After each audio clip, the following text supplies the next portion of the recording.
أعوذ بالله من الشيطان الرجيم ويا آدم اسكن أنت وزوجك الجنة فكلا من حيث شئتما ولا تقربا هذه الشجرة فتكونا من الظالمين فوسوس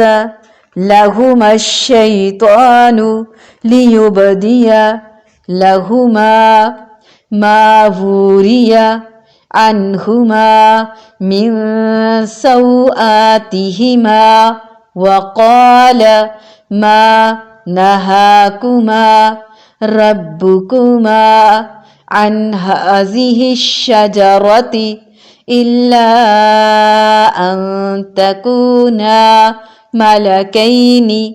أو تكونا من الخالدين وقاسمهما إني لكما لمن الناصحين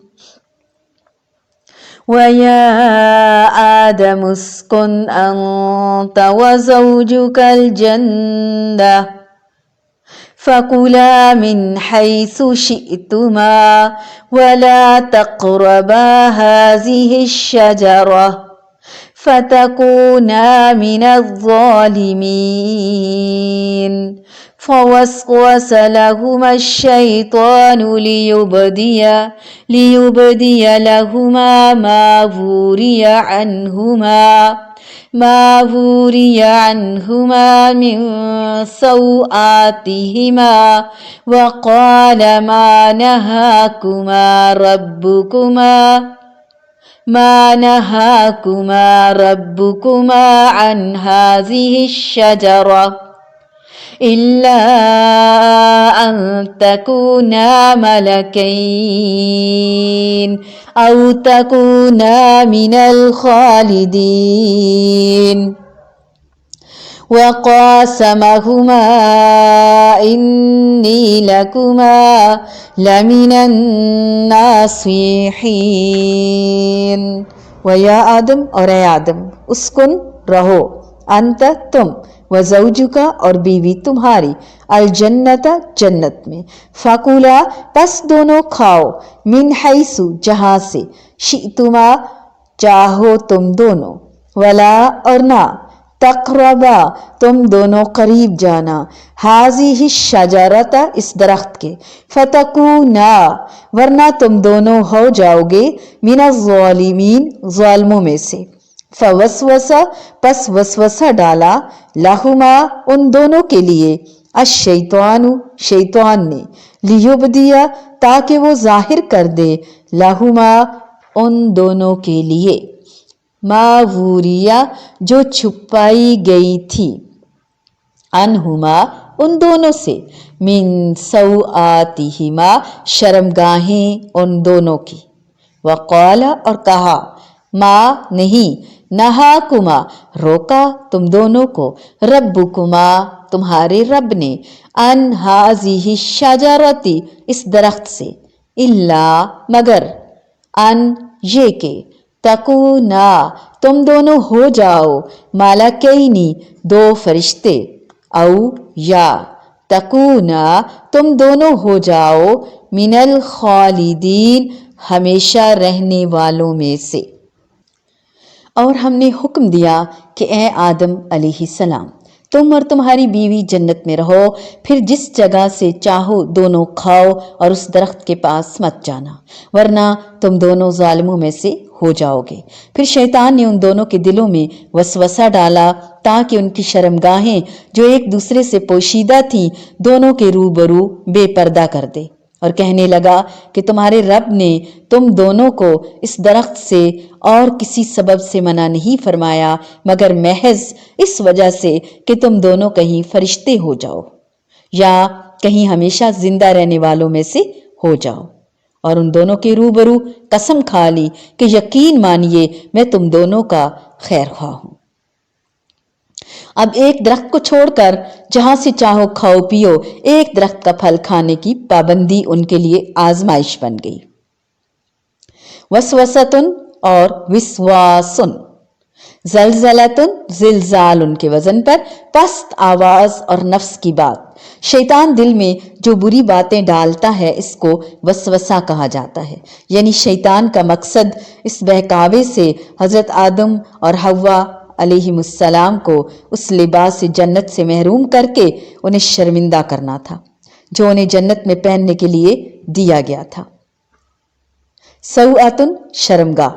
شرمگاہ کو اس لیے سوءتن سے تعبیر کیا گیا کہ اس کے ظاہر ہونے کو برا سمجھا جاتا ہے۔ جنت کی جو نعمتیں اور آسائشیں حضرت آدم علیہ السلام اور اماں حوا علیہ السلام کو حاصل تھیں، اس کے حوالے سے شیطان نے دونوں کو بہلایا اور یہ جھوٹ بولا کہ اللہ تعالیٰ تمہیں ہمیشہ جنت میں رکھنا نہیں چاہتا،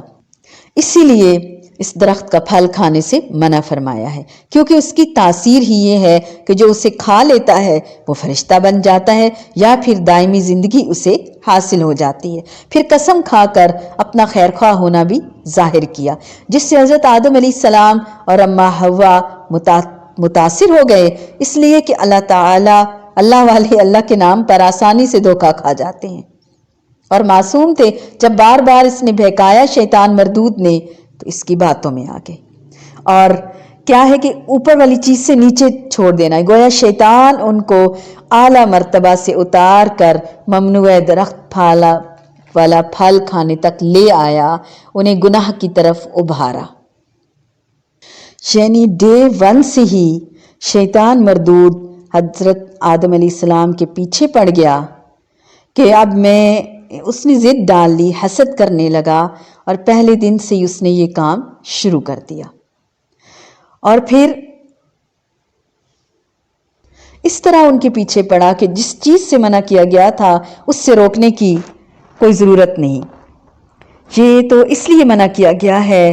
حیل و حجت کرنا، وسوسے ڈالنا، جال پھینکنا خیالات کے ذریعے کہ تمہیں ہمیشہ کی زندگی مل جائے، فرشتے بن جاؤ، اور قسمیں کھانے لگا اور سچائی کا یقین دلانے لگا۔ اتنا بڑا دھوکہ!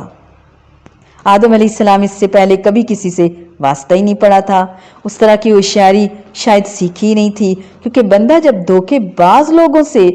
بچ کر رہتا ہے تو ہر وقت پھر بچاؤ کی تدابیر کرتا ہے، سوچتا ہے کہ مجھے کہیں دھوکہ نہ دے دے۔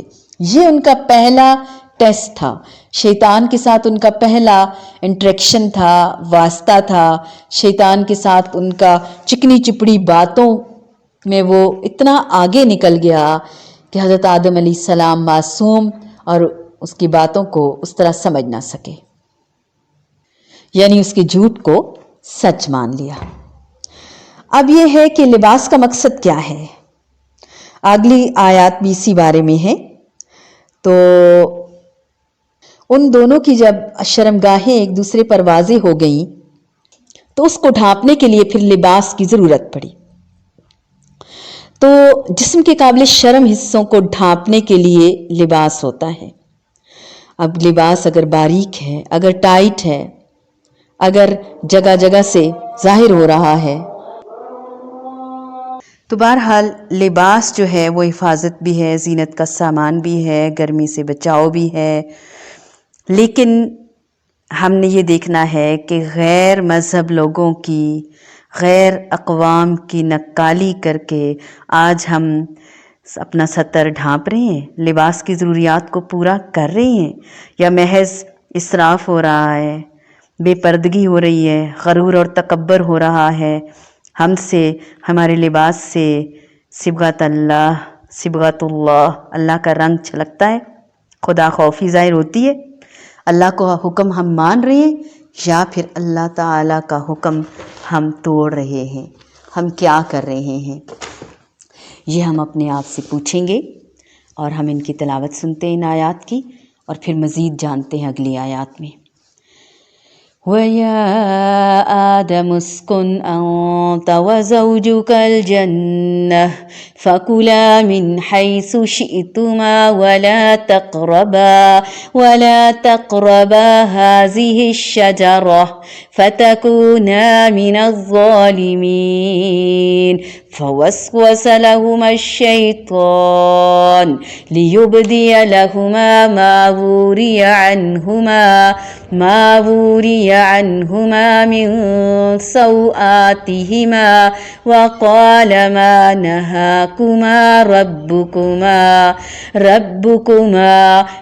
نهاكما ربكما. بہت ساری چیزوں سے، بہت ساری باتوں سے اللہ تعالیٰ نے ہمیں بھی منع فرمایا ہوا ہے، منع ہو جانے کے لیے، رک جانے کے لیے. ما نہاکما ربکما عن هذه الشجرة إلا أن تكونا ملكين أو تكونا من الخالدين وقاسمهما إني لكما لمن الناصحين.